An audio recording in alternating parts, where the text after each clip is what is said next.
Il y a des pièges dans le chemin où nous marchons. Il est bon de temps à autre d'en rappeler l'existence.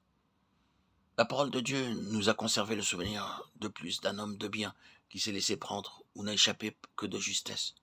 L'adversaire voue à l'œuvre de Dieu une haine implacable, ne l'oublions pas. Pour la compromettre, pour la paralyser, pour la détruire même, il ne reculera devant rien. Si les moyens directs se révèlent inefficaces, il n'hésitera pas à prendre des voies détournées et à nous circonvenir par toutes sortes de ruses et de fallacieux arguments. De là, ces exhortations à la vigilance dont l'Écriture est pleine. Vous tous qui servez le Seigneur, prenez garde. Il est vrai que certaines leçons, ce sont en général celles qui ont le plus d'importance pour notre témoignage, ne peuvent s'apprendre qu'à l'école douloureuse de l'expérience personnelle.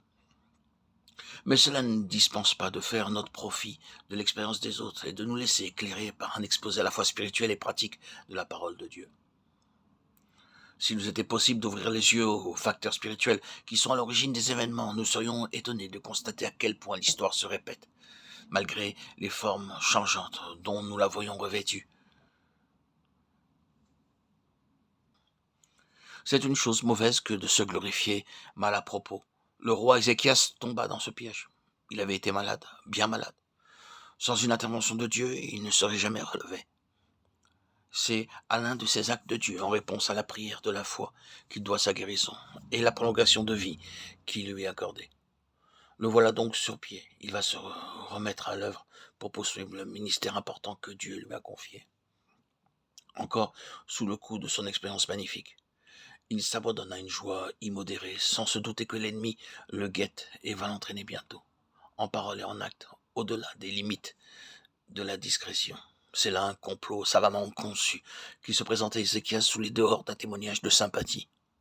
De très loin, un monarque étranger lui envoie une délégation, soit qu'il ait appris sa maladie, soit que le bruit de sa guérison soit parvenu jusqu'à lui.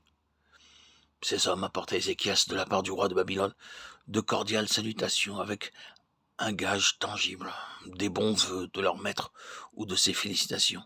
Il n'y avait là, en apparence tout au moins, qu'un acte d'aimable courtoisie. Mais il ne faut pas oublier, c'est justement là qu'Ézéchias a manqué, que ces relations d'amitié entre Israël et les nations d'alentour ont toujours soulevé de sérieuses objections de la part de Dieu en raison de l'élément de perfidie qui peut toujours se cacher derrière ces royales congratulations.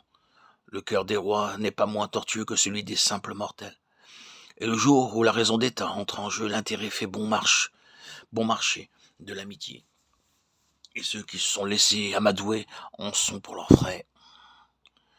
Il y avait d'autres facteurs dans cette situation, mais l'essentiel pour nous est de constater qu'Ézéchias s'est laissé prendre à des arguments sentimentaux et n'a pas craint de mettre à découvert les trésors les plus sacrés du patrimoine de son peuple.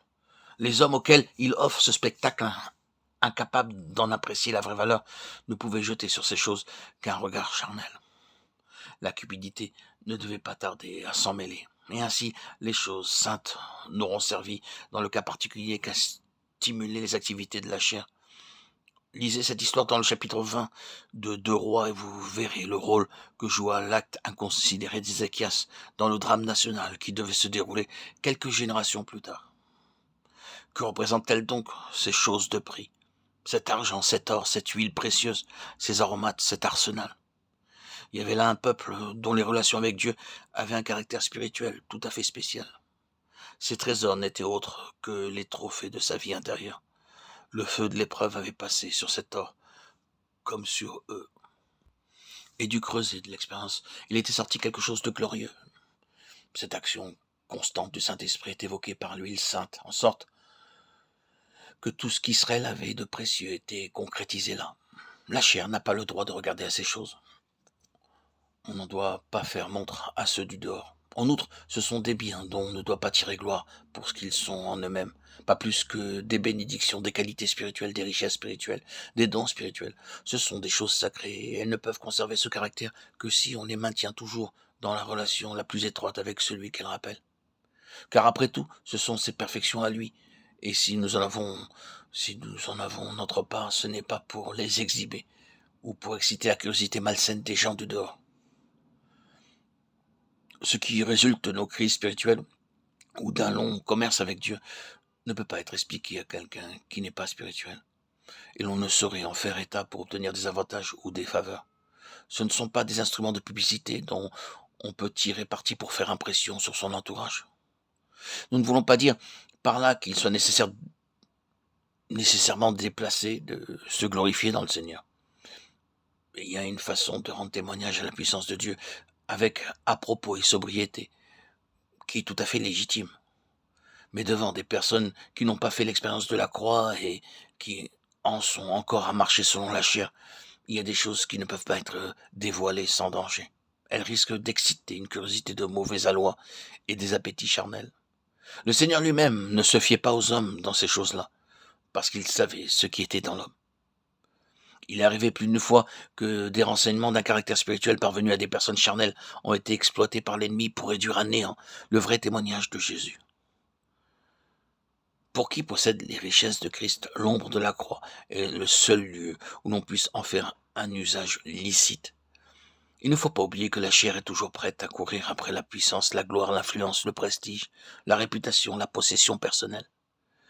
Divulguer les choses saintes sans mettre l'accent sur la circoncision spirituelle et sans présenter la crucifixion avec Christ comme une nécessité indispensable pour prévenir l'intrusion de la chair, c'est s'exposer à une expérience amère. C'est risquer de voir le témoignage anéanti dans sa vraie valeur spirituelle par la suite qui aura été donnée à nos paroles intempestives.